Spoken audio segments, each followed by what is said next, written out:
Hey guys, Dan and Moxie here. Just a quick word to say we're keeping all of these old UTS podcast episodes available to you, still free of charge, on all of our platforms. But be aware, now that we're independent, we are no longer the official podcast of Cheltenham Saracens Rugby Club. Also, all of our social media platforms will remain the same, but our SoundCloud page has a brand new address. You can find that at soundcloud.com/the UTS podcast.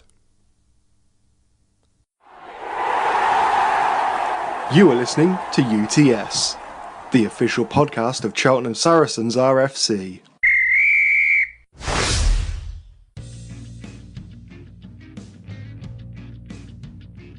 Hey guys, and welcome back to the UTS podcast for August. As always, I'm Dan Lodge and I'm joined by Mark Moxie Collier, making his podcast debut, and we are coming to you live, well, almost as it's recorded, from Sherry Corner at our home in King George V. Many thanks for joining me. I have to ask, Mox, first ever podcast appearance. I know you've been a little nervous. How are you feeling? Yeah, very nervous, but I'm sure we'll be fine. Well, you'll be in safe hands. I wouldn't worry too much about it. Kicking things right off, pre-season is fully and truly underway. Has been for the past month or so. And our pre-season campaign is just upon the horizon. But unfortunately, we haven't started any games yet, so we don't have an awful lot to discuss on that front. There will be more information about our pre-season schedule at the end. George Efthymiou joins us on the podcast this month, and we'll be looking forward to the future as we focus this episode entirely on the under-14s. George, along with Moxie and with Jenny and all of the parents who put in endless hours to help the youth section run, there really is a lot of effort goes in, and it really is a team game. We'll be discussing the formation of the youth with George. We'll also be discussing future plans and his thoughts on the last couple of seasons that have gone by. We'll also be talking kind of outside the box, how he is motivated to put the time and the effort in with our growing youth section. It's a pretty good chat. I'm very happy with how it turned out. I know Mark's very happy with how it turned out, considering how nervous he was. So yeah, hopefully it'll be a good episode. So get yourself comfortable, sit down, put in your headphones, or whatever you do to get comfortable, and enjoy the show. Yeah, the under-12s, that's a couple of years ago now, so... Well, under-14s now. At the time it was under-12s. Yeah, no, that's okay. Yeah. I'm just trying to remember when we started. The idea came about with just the realisation, really, that there are something like 5 clubs in Cheltenham, of which Surrey's were one, Pats, North, Civil Service, and Cheltenham Tigers. Of which 2 had junior sections, and it just seemed really unbalanced as far as I was concerned. Where we originally played for, and I originally coached, was down at the Pats, and there was just an inordinate number of kids. I mean, silly amounts really. I don't think it's changed yet. They're still running huge numbers under all age groups. And it just didn't seem right. The imbalance meant that you had every age group had 3, 4, 5 teams, whereas all the opposition they were playing around the county had usually 1, maybe 2. So what you ended up doing was you had a lot of kids not playing any rugby or very little, and it just seemed a little bit daft to continue in that vein. The other reason was I left the Pats because of numbers, basically. A few other things didn't work out for me there. Numbers being probably too many kids, too many coaches, and everyone sort of kind of sort of meandering each other, but like headless chickens. So it just seemed the right thing to do, just to get out. So we went and played over in Gloucester for a year, which I didn't do a great deal of coaching. I did a little bit, but for Joe, it was a good move because he experienced a new set of lads he didn't know, and it kind of took him out of the comfort zone as well as me. So then I approached Eddie originally. I come down the club and said, what's the art of the possible? I'd made some inquiries. I knew Mox anyway from he was another old Pat's defector. Just a little bit before us, or was it just after us? I can't remember. If I'd known that, I just wouldn't have invited him on the podcast. No, sorry about that. Oh, that's it. I'm gonna have to redo the whole script for the intro and outro. Yeah. Okay, yeah. You Saw the light. You saw the light. Yeah, I can't remember who left first, but we both came to that realisation. The club straight away were very open to the suggestion. I came up here, pitched to the committee. Told them what I wanted to do. They, I gave them a few assurances like it's not going to drain any resources. We're not going to get in your way. We're going to play rugby on different days. And in fairness to the guys in the committee, they were brilliant. They said, "Yeah, you know what? Happy days. There's the kitchen. You guys help yourselves. Any money you make or take selling bacon rolls and teas and coffees, you guys can keep." Which was totally different to many other clubs. Actually, that usually goes back to the seniors. They also said subscriptions can stay with the youth team as well, which to me was fantastic. I don't think many clubs have got that anywhere. So this kind of means you're entirely self-funded, essentially. Self-funded, which is pretty much the case for most youth teams. However, with the teams I've just mentioned, their money kind of goes back into the coffers, but for the seniors. Whereas, the seniors didn't want anything from us here, and we didn't ask anything of the seniors actually.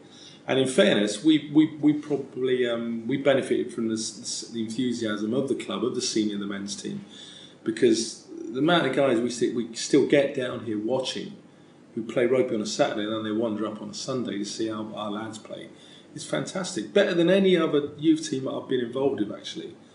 And that's kind of unique because we only have one age group yet. It just shows that we're almost crying out for a few more because of the feel good factor that these lads give to us guys, even if you're not related to them, is great. The guys love to see the kids run out there and have a little go at this, have a go at rugby, and because it's the game we all love really, and that's how we ended up here, where we are. I mean, you mentioned a minute ago that you knew Moxie before coming here. Did knowing Moxie play a role in bringing you to the club, or was it just, what made you think, If I'd have known him that well, I wouldn't have come here, would I? Let's be honest. I like this. He's brand new to the podcast, and we're just character assassinating him. Absolutely. This is as we mean to continue. Start as we mean to go on. Yeah, you've got another 10 months of this. Look forward to it. I had a word with Moxie on a couple of occasions, and it was really about Harry, because right then I was looking to recruit anyone, because you can't just start a team with no bodies. You need players, you need kids.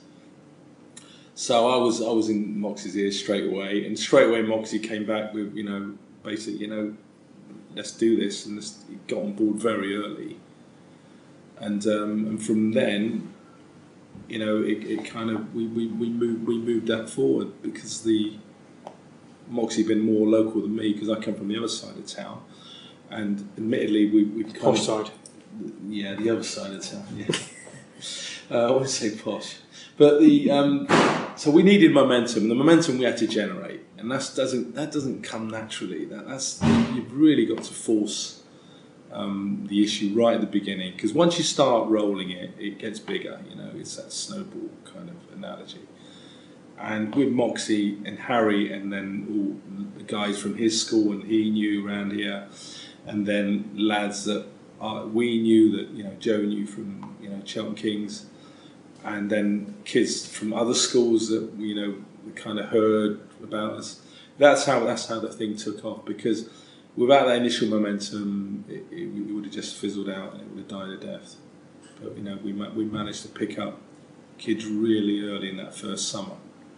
Otherwise, we wouldn't be where we are today. Really.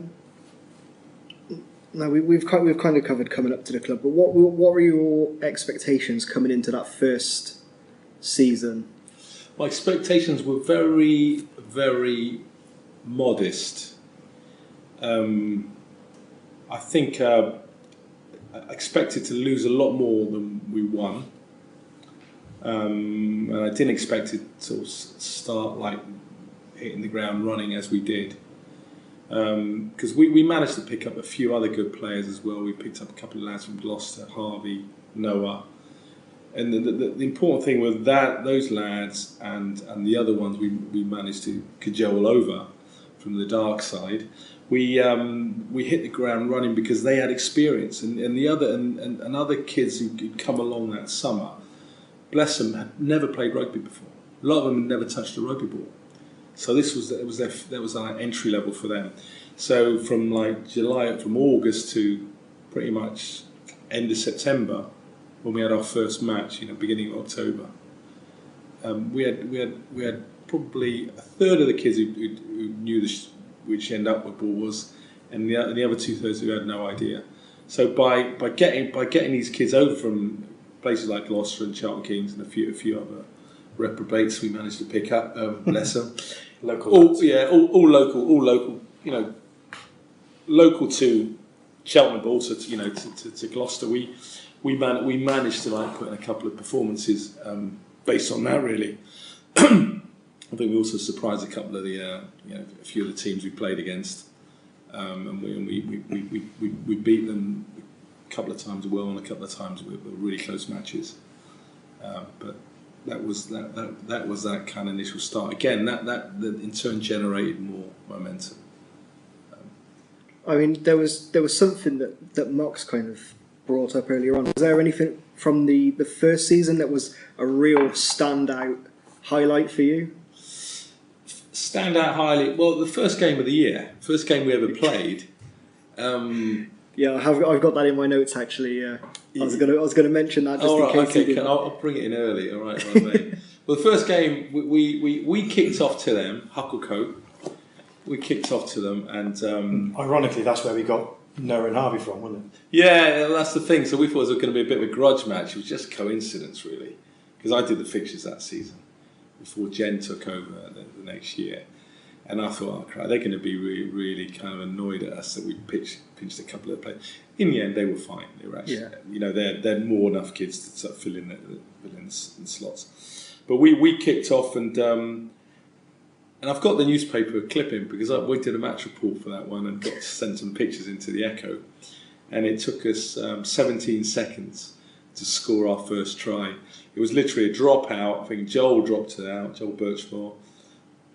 Harvey Gillett, Joe, my son Joe, Efthymiou, run.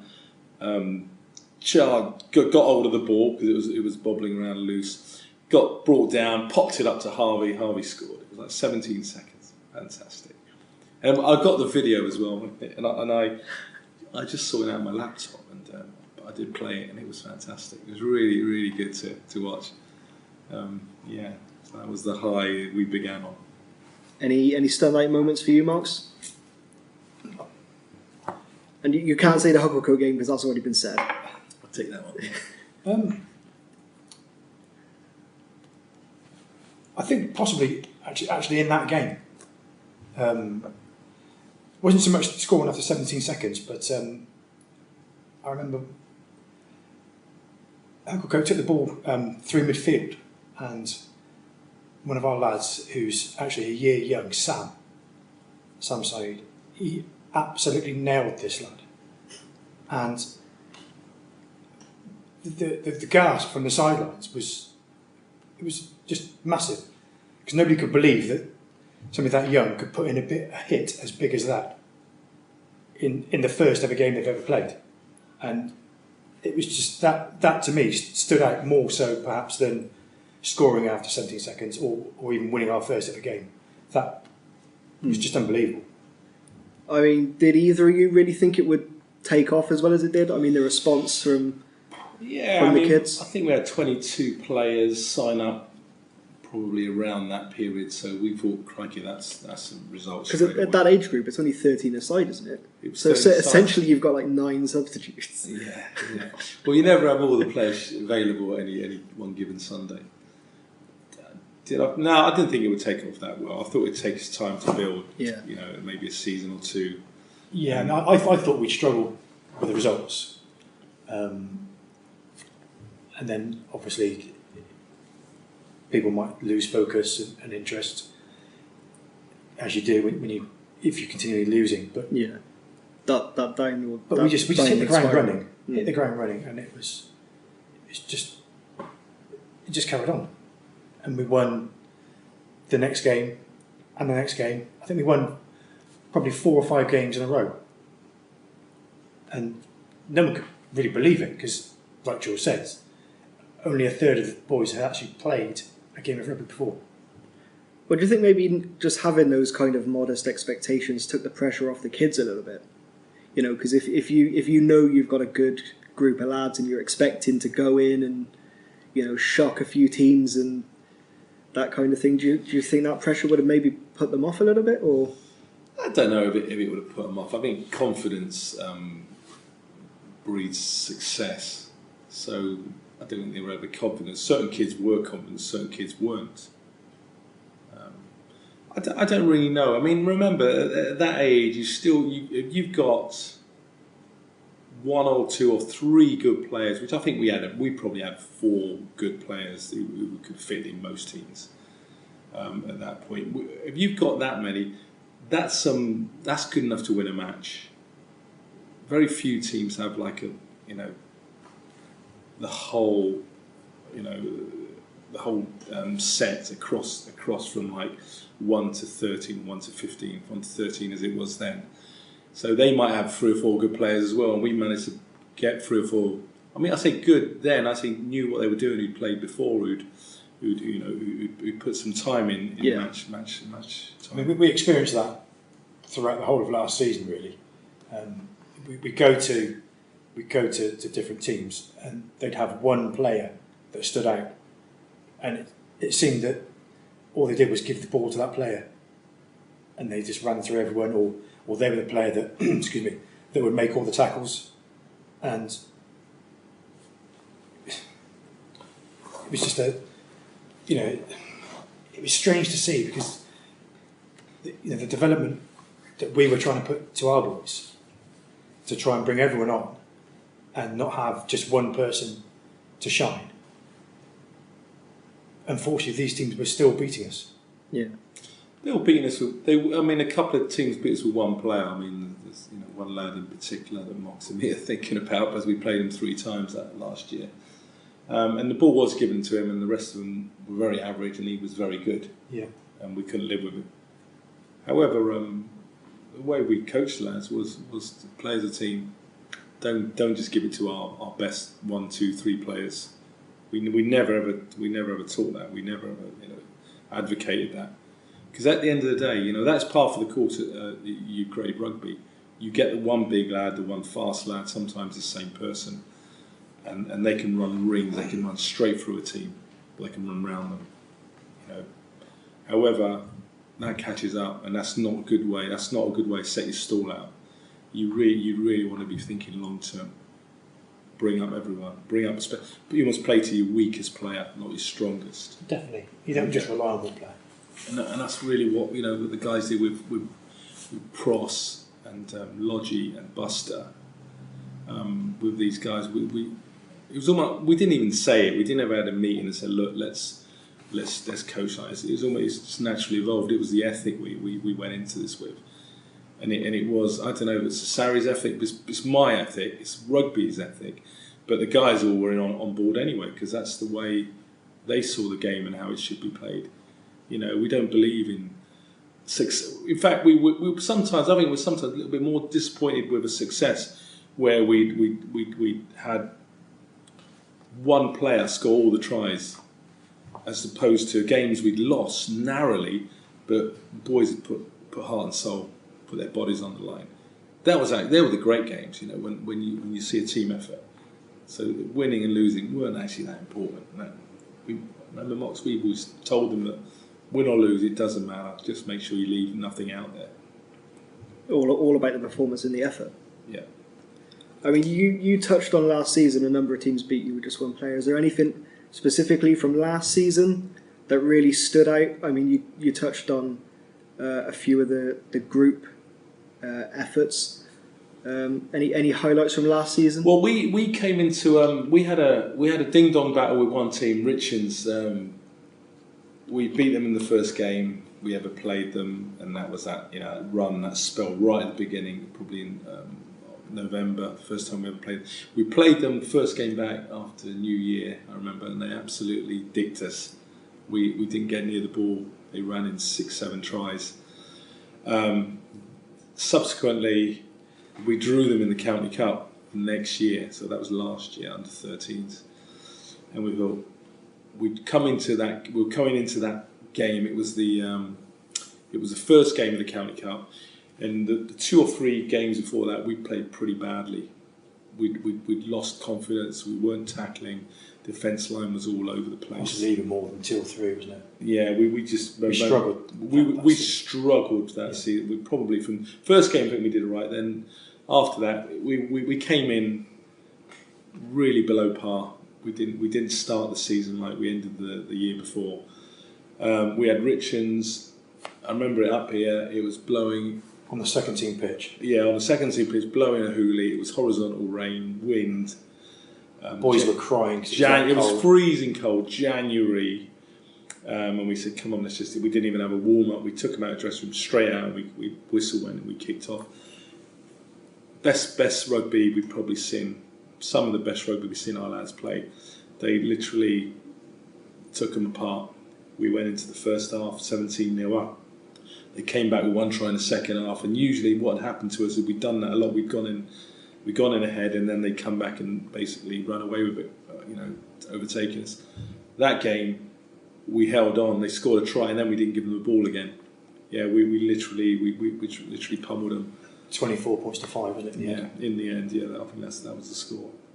So that was and the feeling in that changing room, we all got back in freezing cold, soaking wet, but glowing, absolutely great, wasn't it?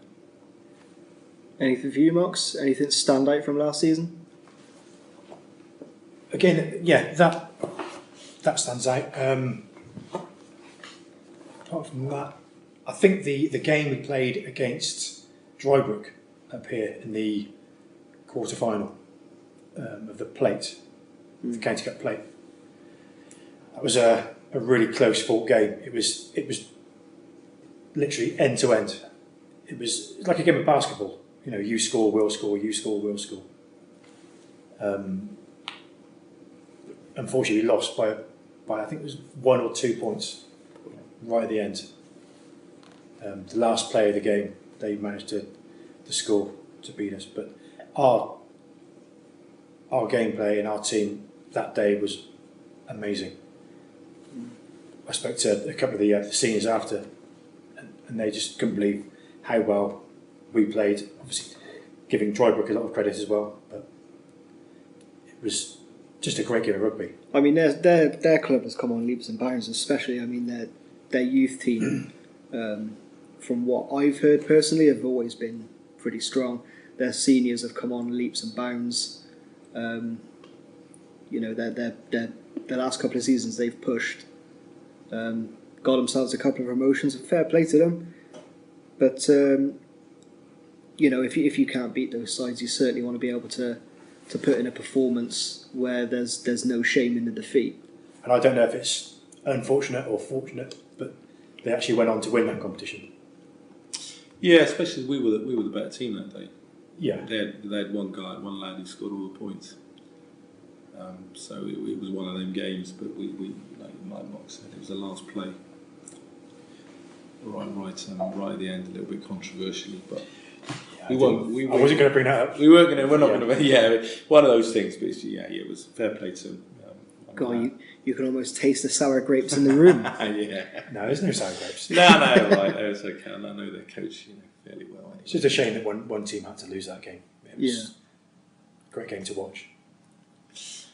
Yeah, definitely one for the neutrals. Yeah, not necessarily for us, but Oh, that's the thing. Ever since I joined the club now, I can't watch a game of rugby where I support one of the teams because it's just my nerves and my blood pressure go through the roof.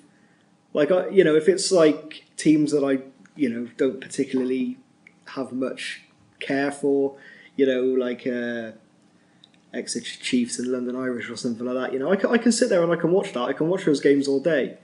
But as soon as it gets to teams that I like, that I support, no, TV off. Sorry, Really? I'm taking the dog out for a walk. Yeah. I'll come back when it's over, and I'll watch it on the TiVo box because. You've been supporting Gloucester too long, like me. It sounds like that's. There's no way to take the dog to walk around Kingsholm, unfortunately. No. There's no way to escape that. Just kind of going down a different track with it, kind of thing. With neither of you getting paid to work in the youth section, do you find that actually working with the kids is a way to like escape, kind of like the work life, like your normal life kind of thing? I suppose it is, yeah, because you've got a different focus. I mean, I get it quite a bit because I stopped playing at 23. And I now focus on like the social media aspect of it. So I kind of every now and then I'll get ribbed for it.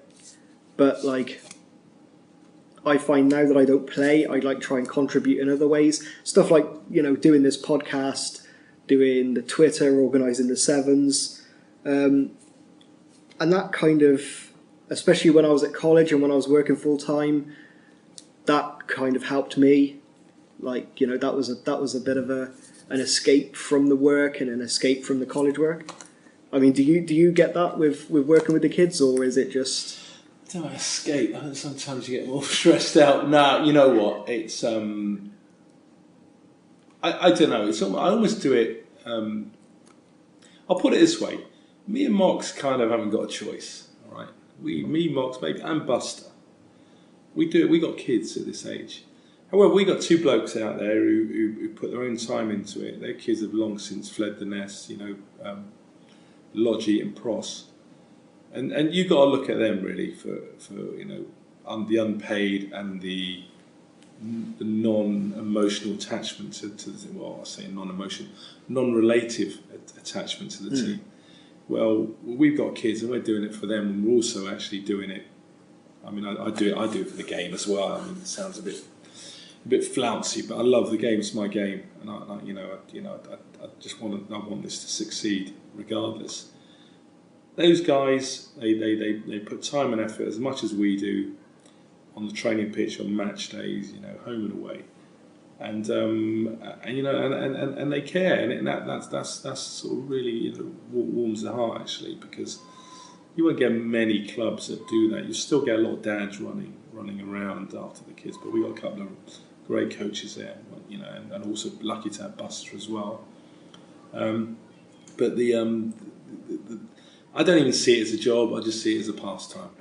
Probably the best way you can look at it, because it is enjoyable. Because when you get little milestones, we might not have silverware in the trophy yet, but you tick little boxes and you get little Johnny to put in a big tackle, or you get little Larry to make a great break, hold his line, things like that. They're little victories, and that's actually the payment, because that's what we push on the training ground, and then when you see it on a match day, you think, right, yeah, fantastic, job done, win, lose or draw, we made him a better rugby player.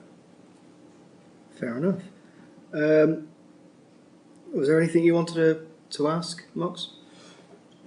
I know you've got a few questions there. I don't want to. What, 2 interviews? I'm only getting paid. I'm getting paid. What's the rate again? Sorry, we're not getting paid. Yeah. Got to find a sponsor for the show. Just really, I mean, it's not just for you. It's for all the coaches, and I suppose for me as well. But what are your expectations for this coming season? This coming year, it's an interesting year actually. We've lost a couple of lads. 7, I think. Yeah, all right. So we're down in numbers. I mean, I don't know, but we hope to pick up a few more. And I think with that, the way we've started, that foot we've started on, we need to just slowly pick up the pace with not only performances from the lads who are still around, but also we need to do a little bit more recruitment. Try and grab a few kids who are new to the game, because the issue with a lot of, if anyone's any good, they're usually with a club, and we pick up a few lads who actually were good players and they've left their clubs, as we mentioned before. But this year, I think it's all about survival. Survival as a club, staying together as a team, and once we get over this year is quite a hurdle, because not only have we've got this numbers issue, and the competition's getting bigger and stronger, because we're still a small team. We're also having to juggle the other sports. It's kind of decision year, yeah, where we got lads who play rugby and football on the same day. And if we can get past this year and retain as many of those lads as we can through the year and next year, then we've done our job. We've brought kids into rugby. Yeah, I mean that was a couple of the reasons why a few of the guys are gone. Their parents have just said that they're struggling to cope with the football and the rugby on the same day, and one had to go, and unfortunately, it was us. It's a big ask. Yeah, I mean, 2 hours of the door's always open to these boys. It's never going to be closed. No, we've told them all of that, every single one of them. You know, come back when you're fed up with football, or basketball, or lacrosse, or whatever else you want to do. Just we're hockey. Hockey. Yeah, that's another one. Yeah, you are. Yeah. Is there? Have we got any plans for recruitment? Recruitment is we're trying to gain closer links with All Saints, which is kind of becoming a feeder school. Although we've only got 1 or 2 lads from that particular school, but we've been a little bit slack, because last year our numbers were about right. We had enough, but we should have slackened off. We should have carried on with that, and then got at least. I think it was 24, 25. Was it up 26? I think in the end, yeah. But yeah, we can pick up lads who just started playing rugby, or just realise all of a sudden, you know what, I like this game because of the development. It is a late development sport at the end of the day. You don't play rugby at 7 and you're the best lad running around with a tag belt on and expect to be the best lad at 15 or 14 years old. That's very rare. Kids just now, these teenagers, start changing in size. So the big lad who's good isn't going to be the big lad who's good in 2 or 3 years' time. It's going to be this little skinny lad who suddenly gets his growth spurt finally, and then he comes good. And they're the kids we've got to pick up, because do you know what? They're the ones who stay in rugby for life. If you can grab one of those kids who's just realised he loves the game, and we can convince him we're the best club for him, he ain't going anywhere. He's staying with his club, and he's also going to stay in the sport, more importantly, as well.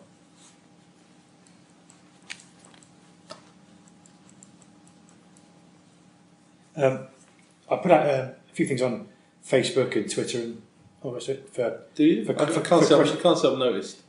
For questions, we've had just one in really from from Facebook. Actually, I've been looking forward to hearing the answer to this. Is this to me? Yeah. It's a question we've had on Facebook from Wayne Smallman. George, who's your hero in the senior 15?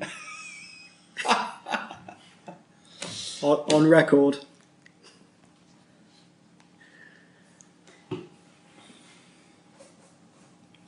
He's properly thinking about this. I'm having to see who can I offend the most, or not big up the most. Do you know what? Those I'm not gonna answer that. I mean, to a man, that's a great team. I can't say one player there, because to a man, I've watched them here how many times in the last couple of seasons. And I see a level of rugby. When I was playing, I didn't get anywhere near because of club level. And I think it's just leaps and bounds. No, you know what? To me, they're all heroes. What an answer. There you go, Wayne. like a proper politician. Yeah, I know. I feel like that now. I'm not going to lie, I did have one. I wasn't going to include it because I just think it's absolutely ridiculous. But after hearing that one, a friend of mine wants to know, actually, if you were an animal, what would you be? Because we couldn't, I should have just written that down, actually. If you were an animal, what would you be? Go first.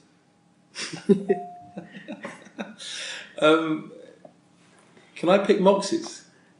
And he can pick mine. This could be, yeah. Actually, let's do this. If George were an animal, Mox, what would he be? Oh, what can I go? All right, you go first. I can be horrible. Probably a minor bird. What? What is that? Because they never shut up either. Oh, I think you're mixing me up with your wife. Sorry, Jen.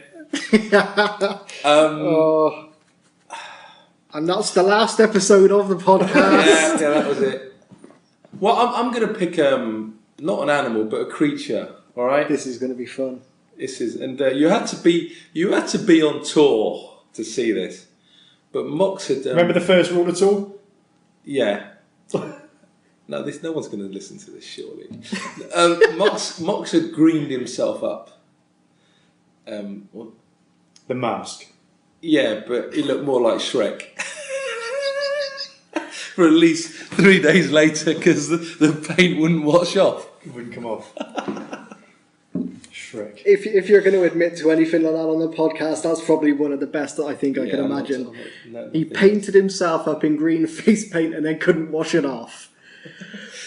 Yeah, I was there for at least a week. If you don't laugh, you'd cry. Right, so close to wrapping up. Is there anything you wanted to? I mean, just going on. If you want, have we got any sort of fundraising or social events that we're looking at? We're usually really proactive in that. Mainly, possibly down to yourself, Mox. I may blow your trumpet. As a club and as a youth section, be a very small one, we do more than most other clubs do as a whole sort of setup, whole youth policy. Coming up, we no doubt we're going to have our quizzes, which everyone's welcome to, and we love seeing the seniors there. They always try and sort of take the silverware, but as yet they've failed. So there's a challenge laid down to you, you older guys. Get down here on the next quiz. We will no doubt we'll run all the sort of sweeps and everything else we tend to do. We have got big plans for a tour this year, and the idea is we're going to go to Holland or France. I'm not sure which one we get a good Brexit deal with just right now. So bring in politics to the UTS podcast. I think it's always good. But there'll be loads of little events and little things, and obviously fundraising on what the girls do with the food and the bacon rolls is fantastic. They feed our coffers. One final question: if anyone wants to get in touch with the youth section, maybe their kid is interested in joining or wanting to take part in a couple of sessions, is there any way they can get in touch? Yeah, they can email on choutsaracensrfcyouth@gmail.com. Yeah, put it on that one. That's Jenny's. And there's also Facebook. You can find us on Facebook, or you can go through the Sarries main page. You can also go through Twitter @CheltSarriesRFC. That'll come straight to me, and I can forward on your details to George or to Mark if you are interested. Just one more thing to add on that, and if there's a group of kids of all the same age group, younger than ours, it's unlikely going to happen older. But we've toyed with the idea. We had a little go last year of bringing another age group, and if we can get the momentum of about 5 or 6 kids from anything from under 8s, under 9s to under 12s. We will run a youth team for them. We've got enough volunteers with the help of a few of the parents. We will run a youth set. We'll run a youth team for them. That include coaching, free coaching, kits, rugby, and it'd be a very small registration if it ever did take off. So if there's anyone out there who thinks, right, you know what, numbers aren't right at wherever club they are, or their son's just discovered the game, rather than going to one of the other clubs that have got a massive youth section, and they just get lost in sort of swarm. And we would do exactly what we did for our lads, and we would set that up. We've always been keen to do that, and I think that's the future of this club anyway, getting a few more youth teams down here. All right. Well, thank you very much for joining us. Thank you, Dan. Thank you very much. And there you go, a little bit of insight to the youth structure of our club. And a big thanks to George for joining myself and Moxie on our August episode. We've got a couple of pre-season announcements. And we'll start with the seniors, and I think we'll end on the youth. August 20th, we kick off pre-season with a home fixture against Newport Saracens. And on August 27th, we are at home to Beaconsfield. We haven't heard any information, unfortunately, about the seconds or thirds, but you can look out for that on the club's Twitter at Chelsea RFC. Anything about the under-14s, Marks? Yeah, we can't play competitively or do any contact until September, so nothing to report until then. Start of September up until the 25th, we'll hopefully be training, or maybe a couple of practice games, trial games, whatever you want to call them. The County Cup this year is very early.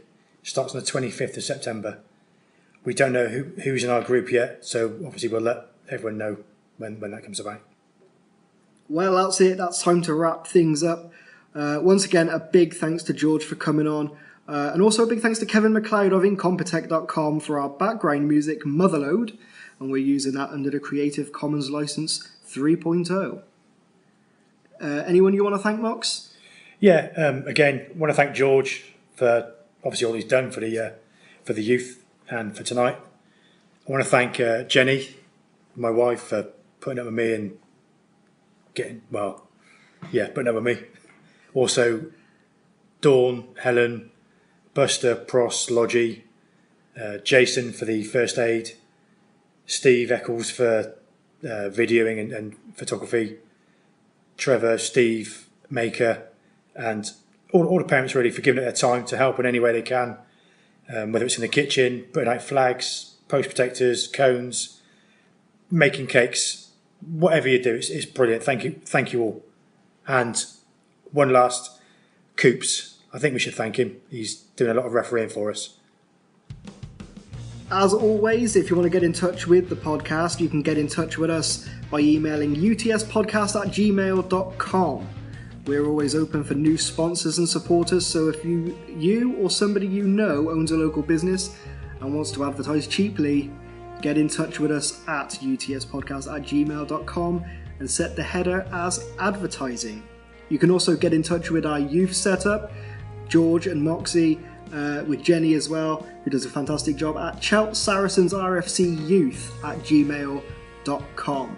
That's Chelt Saracens RFC Youth @gmail.com. They're also looking for more support. They're also looking for new sponsors. So once again, if you've got a local company or you know someone who does, get in touch with them at that email address. If you want to contact the main club, the senior club, get in touch with saris.rugby@yahoo.com. As always, if you want to get in touch with the podcast specifically, utspodcast@gmail.com. On behalf of myself and Mark Collier, a massive thanks for tuning in. Hopefully you didn't crap the bed too much. And we will see you back at the start of September.